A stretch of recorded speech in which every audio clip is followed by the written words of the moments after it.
Hello বন্ধুরা, সকলকে সুস্বাগতম। কেমন আছেন?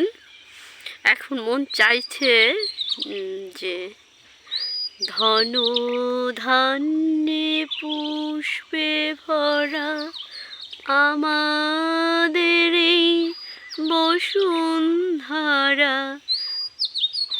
তাহার মাঝে আছে দেশ এক, সকল দেশের সেরা।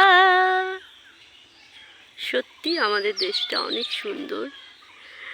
ভালোবাসি আমার দেশকে। আজকে একটা কথা বলতে ইচ্ছে করছে। মানুষের কিছু অনাকাঙ্ক্ষিত ড্রিম থাকে, হঠাৎ করে সেটা পূরণ হয়ে যায়।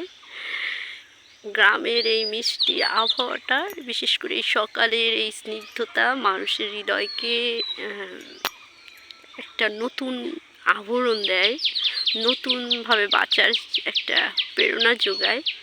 এটা আসলে যারা দেশের বাইরে থাকে কিংবা শহরে থাকে, বেশিরভাগ সময় তারা এই ছোঁয়াটা নিতে পারে না। তো সৃষ্টিকর্তাকে অনেক ধন্যবাদ। আপনারা আমার সাথে থাকবেন, আমাকে সাপোর্ট করবেন। Thank you.